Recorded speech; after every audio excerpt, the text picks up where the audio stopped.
হাসপাতালের বেডে কাতরাচ্ছেন ৭০ বছর বয়সী বৃদ্ধ আব্দুর রহিম।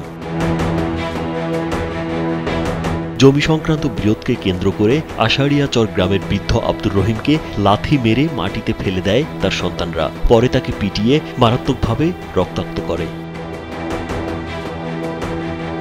এক পর্যায়ে বৃদ্ধের চিৎকারে এলাকাবাসী ঘটনাস্থলে পৌঁছে তাকে উদ্ধার করে গুরুতর আহত অবস্থায় সোনারগাঁ স্বাস্থ্য কমপ্লেক্সে নিয়ে ভর্তি করেন।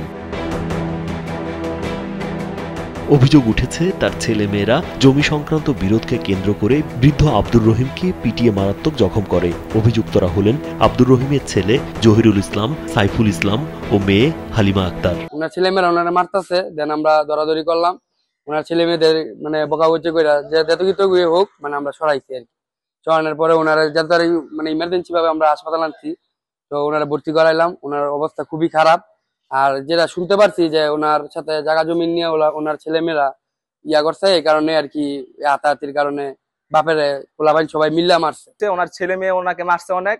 তা আমরা গিয়ে দেখলাম যে অনেক ক্ষতি হয়েছে ওনার, যার জন্য ইমার্জেন্সি হসপিটাল নিয়ে আসছি। সোনারগাঁ থানার ভারপ্রাপ্ত কর্মকর্তা মফিজুর রহমান জানান, এই বিষয়ে এখনো কোনো অভিযোগ পাননি।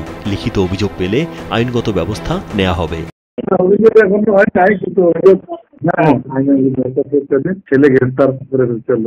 রোববার দুপুরে নারায়ণগঞ্জের সোনারগাঁয়ের পিরোজপুর ইউনিয়নের আষাঢ়িয়াচর এলাকায় এ ঘটনা ঘটে। ঘটনার পর থেকে এলাকা জুড়ে চাঞ্চল্যের সৃষ্টি হয়েছে। রাজীব বিশ্বাস, কালবেলা।